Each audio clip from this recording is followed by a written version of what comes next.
Hi Bella, Oliver, Lalita, Jackson, Cooper, Baby Dean. Welcome to Grandma's Storytime.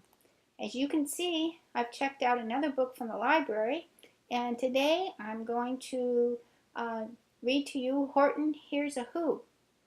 And so I'm looking forward to doing this. I hope you are looking forward to hearing this and seeing it, because I've recorded the pictures for you and tried to put together a little movie. We'll see how that works.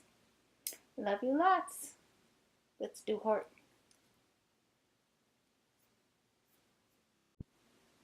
On the 15th of May, in the jungle of Nool, in the heat of the day and the cool of the pool, he was splashing, enjoying the jungle's great joys, when Horton the elephant heard a small noise.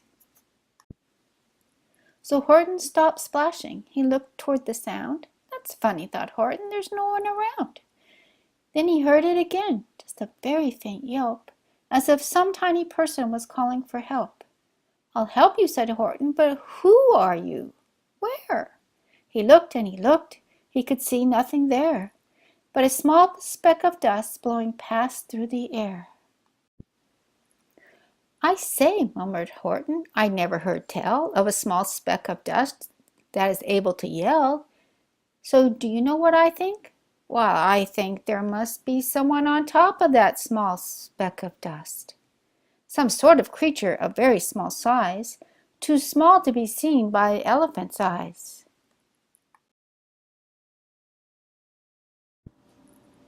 Some poor little person who's shaking with fear that he'll blow in the pool. He has no way to steer. I'll have to save him because, after all, a person's a person no matter how small.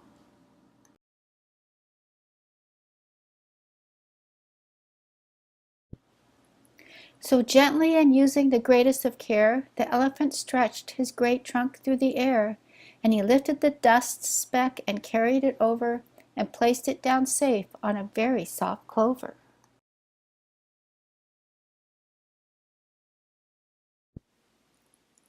Humph! Humphed a voice. 'Twas a sour kangaroo, and the young kangaroo and her pal said humph too.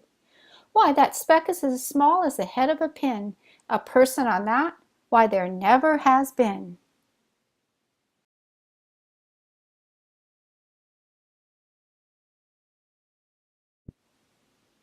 Believe me, said Horton, I can tell you sincerely. My ears are quite keen, and I heard them quite clearly. I know there's a person down there, and what's more, quite likely there's two, even three, even four. Quite likely a family for all that we know, a family with children just starting to grow. So please, Horton said as a favor to me, try not to disturb them. Please just let them be.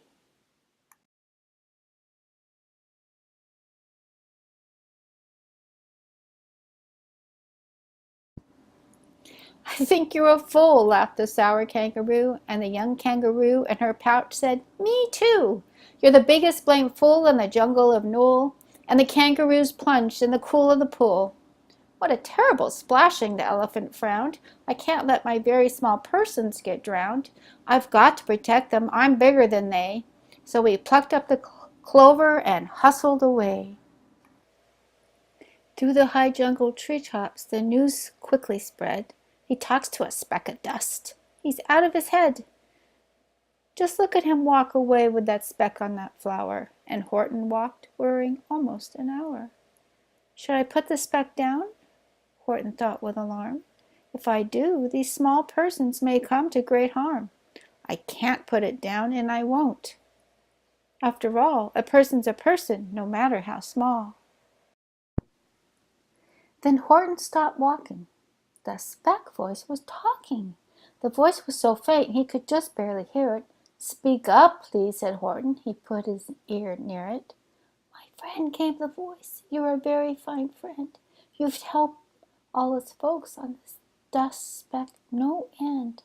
You've saved all our houses, our ceilings and floors. You've saved all our churches and grocery stores. You mean, Horton gasped, you have buildings there too? Yes, piped the voice, we most certainly do. I know, called the voice, I'm too small to be seen. But I'm mayor of a town that is friendly and clean. Our buildings to you would seem terribly small, but to us who aren't big, they are wonderfully tall. My town is called Whoville, for I am a Who, and we Whos are thankful and grateful to you.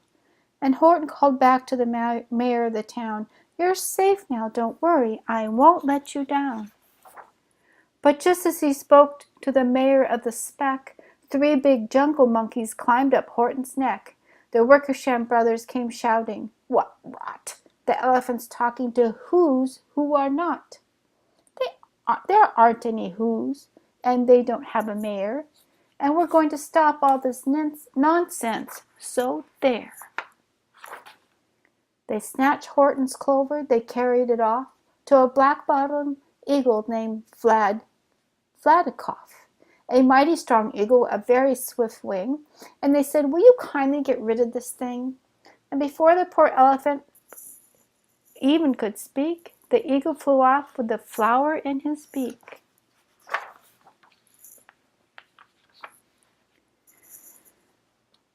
All that late afternoon and far into the night, that black-bottomed bird flapped his wings in fast flight, while Horton chased after with groans over stones that tattered his toenails and battered his bones, and begged, Please don't harm all my little folks, who have as much right to live as us bigger folks do.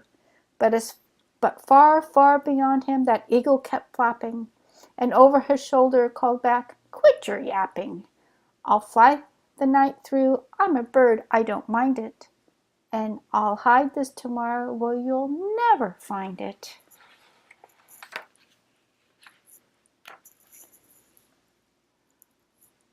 And at 6:56 the next morning he did it.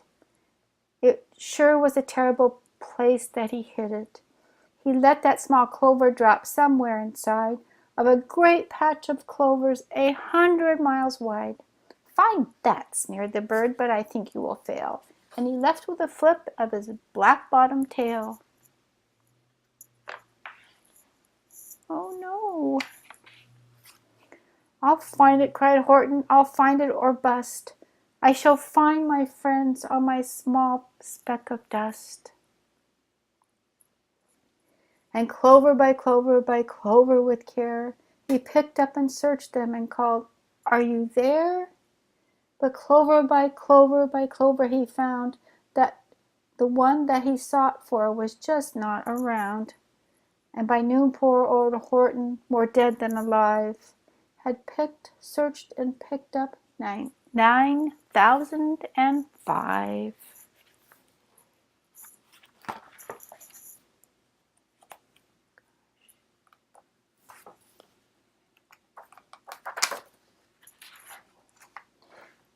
Then on through the afternoon, hour after hour, till we find them at last on the 3 millionth flower. My friends, cried the elephant, tell me, do tell, are you safe? Are you sound? Are you whole? Are you well? From down on the speck came the voice of the mayor. We really had trouble, much more than our share, when that black-bottomed birdie let go and we dropped. We landed so hard that our clocks have all stopped. Our teapots are broken, our rocking chairs smashed, and our bicycle tires all blew up when we crashed. So Horton, please, pleaded the voice of the mayor's, will you stick by us Whos while we're making repairs?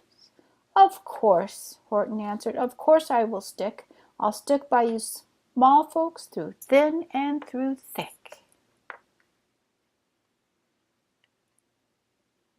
Look at all those things that are broken.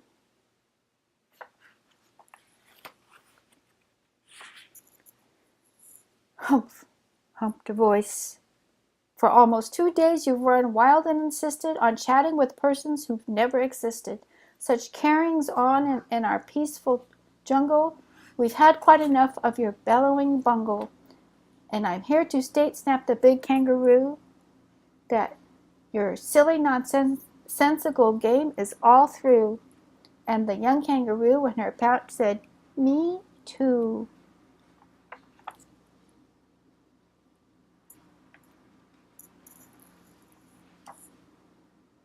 With the help of the Wickersham brothers and dozens of Wickersham uncles and Wickersham in-laws whose help I've engaged, you're going to be roped and you're going to be caged. And as far as your dust speck, that we shall boil in a hot steaming kettle of bezel nut oil. Boil it, gasped Horton. Oh, that you can't do. It's full of persons. They'll prove it to you.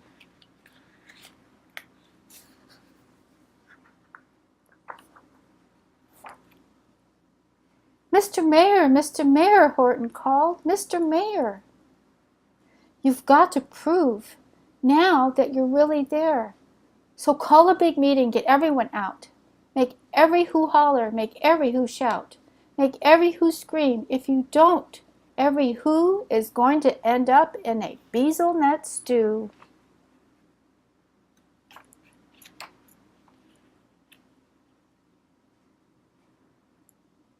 And down on the dust speck, the scared little mayor, quick, called a big meeting in Whoville Town Square.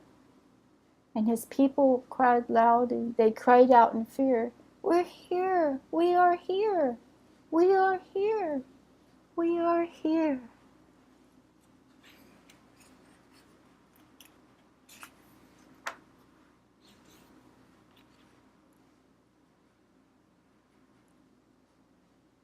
The elephant smiled. That was clear as a bell. You kangaroos surely heard that very well. All I heard, snapped the big kangaroo, was the breeze and the faint sound of wind through the far distant trees. I hear no small voices, and you didn't either. And the big kangaroo in her pouch said, "Me neither." The young kangaroo said that.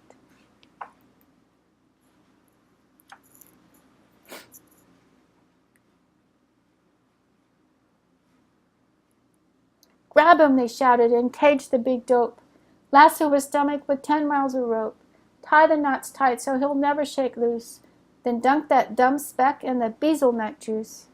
Horton fought back with great vigor and vim, but the Wickersham gang was too many for him. They beat him, they mauled him, they started to haul him into his cage. But he managed to call to the mayor, "Don't give up! I believe in you all. A person's a person no matter how small. And you very small persons will not have to die if you make yourselves heard. So come on now and try." The mayor grabbed a tom-tom. He started to smack it, and all over Whoville they whooped up a racket.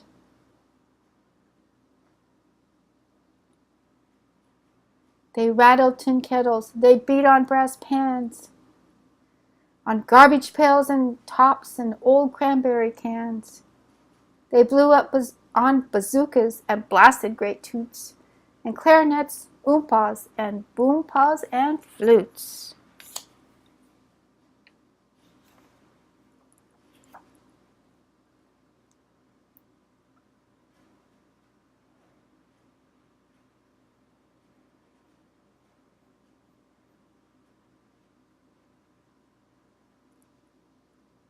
Great gusts of loud racket rang high through the air. They rattled and shook the whole sky, and the mayor called up through the howling and mad hullabaloo, "Hey, Horton, how's this? Is our sound coming through?" And Horton called back, "I can hear you just fine, but the kangaroo's ears aren't as strong, quite as mine. They don't hear a thing. Are you sure all your boys are doing their best? Are they all making noise? Are you sure every who in Whoville is working?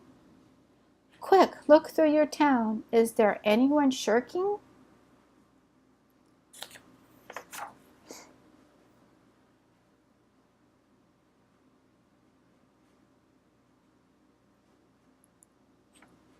Through the town rushed the mayor from the east to the west, but everyone seemed to be doing his best. Everyone seemed to be yapping or yipping. Everyone seemed to be beeping or bipping. But it wasn't enough, all this ruckus and roar. He had to find someone to help him make more. He raced through each building he searched for to floor.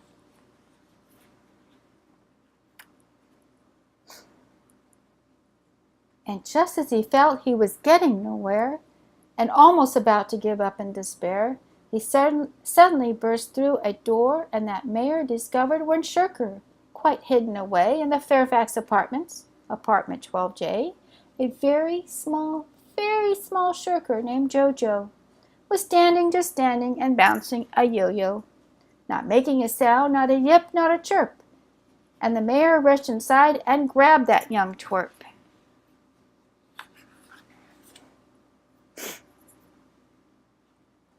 And he climbed with the lad up the Eiffelberg Tower. "This," cried the mayor, "is your town's darkest hour, the time for all who have blood that is red, to come to the aid of their country," he said. "We've got to make noises in greater amounts, so open your mouth, lad, for every voice counts." Thus he spoke as he climbed, and when they got to the top, the lad cleared his throat and shouted out, "Yop!"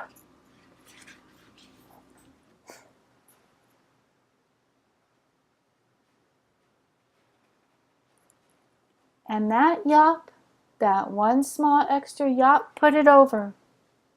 Finally, at last, from that speck on that clover, their voices were heard. They rang out clear and clean, and the elephant smiled. "Do you see what I mean? And they've proved that they are persons, no matter how small, and their whole world was saved by the smallest of all." "How true, yes, how true," said the big kangaroo. "And from now on, you know what I'm planning to do? From now on, I'm going to protect them with you." And the young kangaroo in her pouch said, "Me too."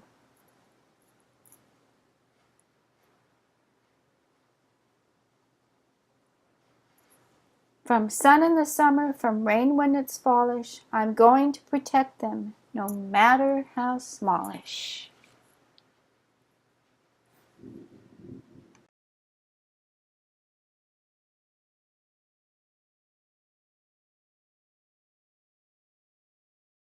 Okay, so that we had Horton Here's a Who. I hope you enjoyed it. It's one of my favorites. I enjoyed it when I was little.